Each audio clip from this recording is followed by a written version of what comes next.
If you had the opportunity to change your circumstances, what would you do? Hello, tutors and babysitters. Want to watch a movie? It's October, which means it's the season of some spooks and some thrillers, and boy howdy, have I picked out a movie today that is truly haunting. We're going to be talking about a movie that I told myself I would never watch again. When I first watched it, I had to stop watching it part of the way through because I was so stressed out that I needed a little break before I finished the movie. Released in 2019, this film won the Oscars for Best Picture, Best Original Screenplay, Best International Feature Film, and Best Director at the 92nd Academy Awards. Today, we are going to be talking about Parasite. Now, before we fully dive into this is a thriller film. Take that into consideration. There's going to be a lot of talk of blood and horror elements, murders, so just keep that in mind. I'm not going to show any of those parts because, well, it upset me to watch the first time, and I'm not trying to put that on you, but I just wanted to put it out there in case that's something that upsets you. Just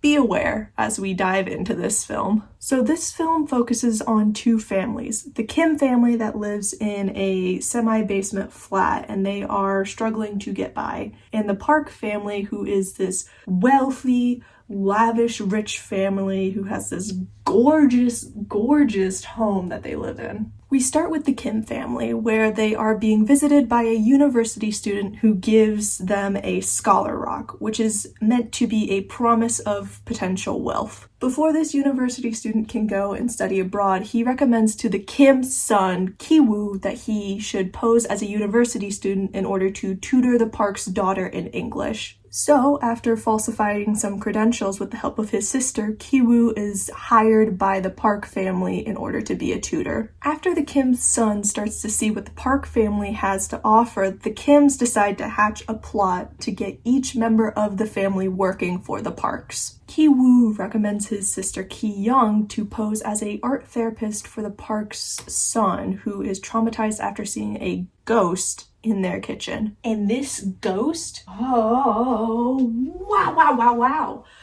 We'll talk about it in a minute. I hate this ghost. What then happens is Ki-young poses the Park's chauffeur to make it look like he had sex in Mr. Park's car, and then recommends her father to take over the role as chauffeur. Now, with Mr. Kim being hired, it is confirmed there are 3/4 of the Kim family successfully infiltrating this home of the Parks. The Kims then decide that they are going to exploit the current housekeeper's peach allergy and convince Mrs. Park that the housekeeper has tuberculosis so that she is fired and Mrs. Kim then is hired as a replacement. And it is so fascinating watching this family slowly take over this household, and the Parks are just completely oblivious to all of it. It is so crazy to watch happen. When the Parks leave to go on a camping trip to celebrate their son's birthday, the Kims decide to take advantage of this opportunity and live in the lap of luxury. They're all just like hanging out in the Parks' living room, having the time of their life, drinking all their alcohol and eating all their food and just living in luxury. However, this moment is broken up when the former housekeeper comes and makes the Kim matriarch let her in because she left something in the basement of this house. And while she goes to the kitchen to go to an underground bunker that is a secret from the Park family and the Kim family, the Kim father and his kids are all hiding to try and not be spotted with the housekeeper. And once we're in the basement, we discover that a man has been living down there. Dare I say, that is one of the scariest things I have ever heard of. The former housekeeper's husband has been living down there in an attempt to avoid loan sharks, and he is the ghost that the Park's son saw. And again,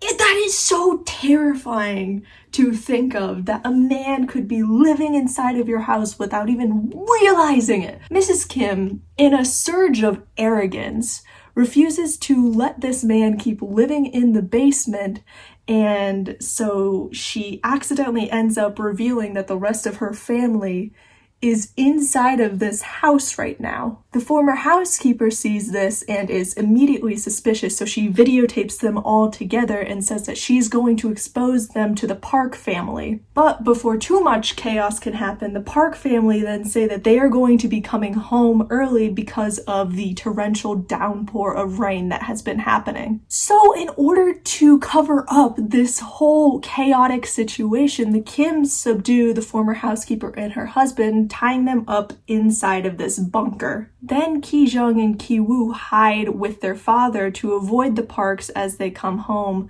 and Mr. Park has this realization that it smells like poor people have been in the house. This is kind of a reoccurring thing with Mr. Park, where he comments on the smell of the father of the Kim family and how it doesn't smell great, and that's something that he associates with lower class people. He's just like a bloodhound, I guess, which is great for him. That's such a fun superpower. Anyway, through one of the most tense scenes I have ever watched, the family is able to successfully escape somehow and go back to their flat. But once they get there, they realize that their house has been flooded and they are forced to seek refuge inside of a gymnasium with other people who have been displaced by the floods. The next day, Mrs. Park decides to host a birthday party for the Park's son as sort of an apology to him having to change his birthday plans. With the help of the Kim parents, they're able to pull off this party, and the Kim siblings come as guests to this party. And the birthday party scene is one of the more terrifying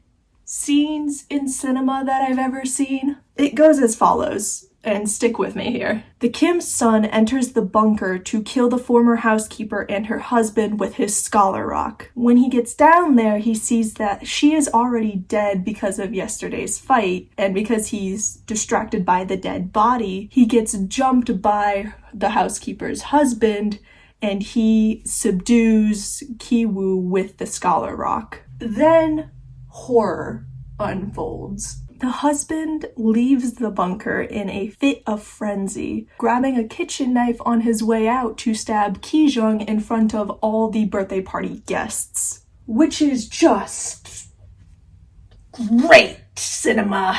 The Park's son then has a seizure because he sees his ghost again, and in the chaos of all of this, Mrs. Kim ends up stabbing him with a barbecue skewer. And while Mr. Kim is tending to his daughter who is bleeding out in front of all the birthday party guests, Mr. Park asks him to drive him and his son to the hospital to treat his seizure. However, as he's moving to go guide his son to the car, we see a shot of Mr. Park look disgusted by the former housekeeper's husband's smell, and that makes something inside of Mr. Kim's head snap. And what he does is he takes the knife and he stabs Mr. Park, killing him before fleeing the scene. That was the hardest scene for me to watch while watching this film. Don't like stabbing. Don't bring a knife anywhere near me. I hate it. Just don't do it. Don't do it. Just stay over there. I'll stay over here. Everything is fine. Several weeks later, we see that the Kims are back in their basement flat, but it is only Mrs. Kim and their son, Ki-woo. The Kim's son is recovering from a brain operation, and he and his mom have been put on probation because of the fraud that they were committing. It is also revealed that the Kim's daughter died because of her injuries, and Mr. Kim is nowhere to be found. The husband of the former housekeeper is assumed to be just some insane man, and neither his motivation or the motivation of Mr. Kim is revealed for the murders to the public. Ki-woo ends up going back to spy on the former Park's home, which is now being used by a German couple. While watching this family get settled in their home, he sees that there is a message in Morse code being flickered by the kitchen lights. Through this message, it is revealed that Mr. Kim has now taken up residence inside of the bunker. The former housekeeper has been buried in the backyard, and he sends out a message every single day in the hopes that his son will see it. Still living in the basement flat, Ki-woo writes a letter to his father saying that he will make enough money to free him, and thus ends Parasite. This is one of the best thriller films of all time. And it's not just me that thinks that. Let's look at the reception of this movie and talk about why it is so great.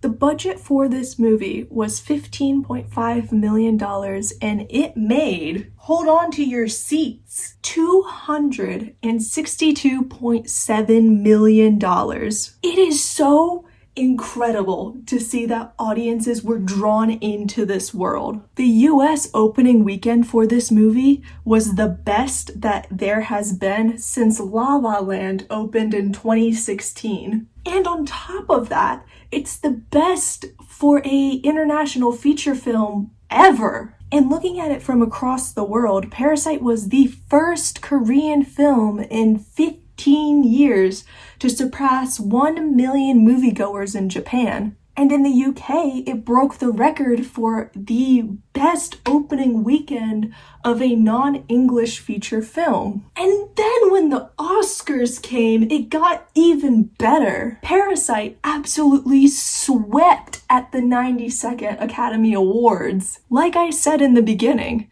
this film won 4 Oscars for Best Picture, Best Original Screenplay, Best International Feature Film, and Bong Joon-Ho won the Academy Award for Best Director. Parasite is the first South Korean film to ever have been nominated for Best Picture at the Academy Awards. And after the Oscars, they did a re-screening of Parasite that made it even better. It's just such a successful film, rightfully so. It is incredible. And looking at the reviews, audiences and critics loved this film. On IMDb, it's got an 8.5 out of 10 with over 892,000 reviews, and it's got a Metascore of 96. On Rotten Tomatoes, it's got an audience score of 90% and a 99% on the tomato meter. And looking at the reviews, they are overwhelmingly positive. Everyone is talking about how incredible this film is. The only negative reviews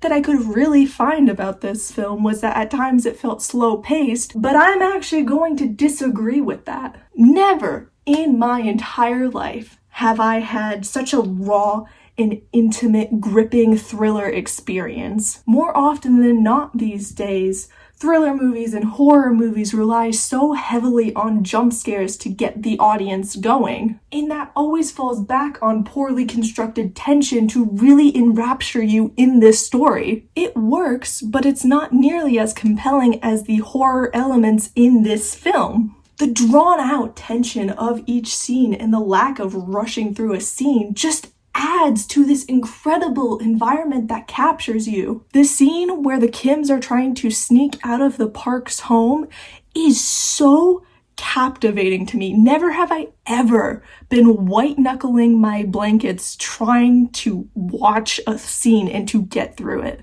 Every single beat of this scene is so perfectly timed and just really pulls you in. And this is just one of the scenes. The movie is so well paced and it translates through the entire film. In watching this film, there is a very, very clear theme of social and financial inequity. Bong Joon-Ho has come out to say that this film is a reflection of late-stage capitalism. It is such a fascinating conversation that is opened in this movie of the connections that you need in order to get ahead in life and how far the average person is willing to go to live comfortably. In this film, we watch the Kim family do extreme things to try and parallel the comfort that the Park family has. But at the end of the day, they are back in the same flat that they started in. And I mentioned this earlier, but there's this running character trait in the film where Mr. Park can smell lower class people and that smell upsets him. It's the thing that sends Mr. Kim over the edge to kill him, in my opinion.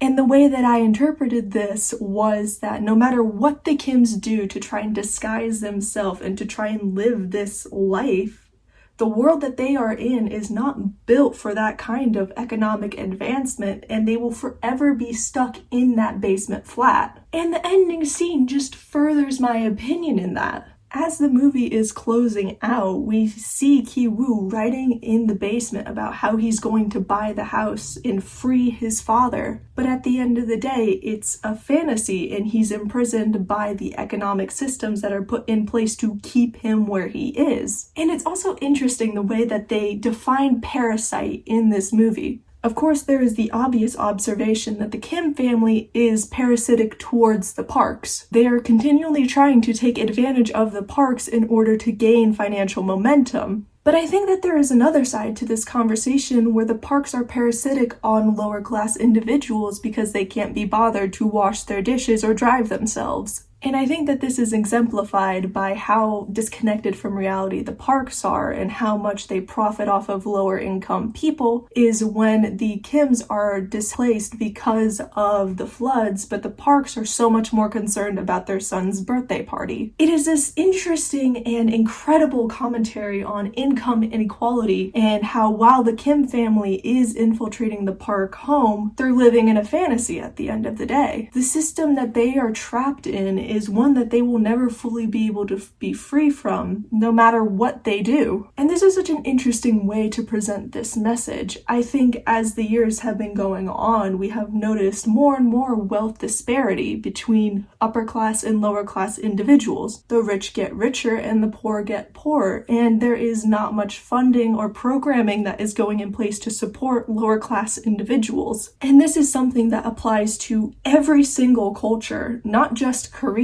But look at America. How many multi-billion-dollar individuals live in this country who have more money than they could ever spend in a lifetime? And then look at the people living in poverty in the lower class who aren't getting any support. And watching this movie, it's sort of hitting you over the head with this message of no matter what you do when you're in that lower class position, you can't get that momentum to move forward. The world is not designed for you to do that. And there is, of course, a larger conversation to be had with these themes, as all movies, I think. But to present this in such an interesting, real, tangible way, I think connected with a lot of audience members. Not to mention, a good thriller movie is hard to come by sometimes. Every beat and every moment of this movie, to me, added to the atmosphere of horror and fear. Like I said in the beginning of this video, I had to stop watching it at one point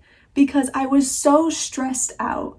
And sure, being stabbed and someone living in my home without my knowledge are two of my biggest fears. However, I think that the tension and world that is built through this entire film really adds to that fear. Editing Kieran here, and I wanted to talk a little bit more about my thoughts on the design of Parasite because it goes beyond just good writing and good world building in this film, and it's every single element adds to this layer of this thriller. And something that I've been doing while editing this video is I've just been looking online to see what other people were saying, and there is this one video that I will link down below that talks about the visual architecture of Parasite and how it lends itself to the world that it is building and how it works so well into the story. And it's something that I kind of was thinking about too when I was talking about this movie, about how the Kims, yes, are trying to chase after the Parks, and you see that not only in literally what they're doing, but also visually in how the world looks. Like whenever we are in the Park house, typically the Park family is bathed in sunlight, and it adds to that layer of dream and desire and want that the Kim family has. It's this illusion that is shrouded in sunlight. And the one time that the Kim family actually is able to stay at the Park residence, it's at night. And I think that that just furthers the story that's being told of how the Park family's lifestyle is something that is always going to be a dream to the Kim family. And it just goes to show that there was so much thought put not just into the story and the pacing of it, but also in the just visual, how each part of this film and each part of this world is going to look. Bong Joon-ho does an incredible job at using the sunlight as a narrative element in this film. He uses it to show that the parks have this life that, as we've established, the Kims will never be able to achieve. He used the entire world to tell this story, not just in the words that were written or in a few of the locations that we saw, but every single element tells this story. And using the element of the sun just shows how desirable what the parks have is to the Kims. And it's something that I just love so much, that there was so much thought and care put into every single element of this film. There wasn't one that was overemphasized or oversaturated.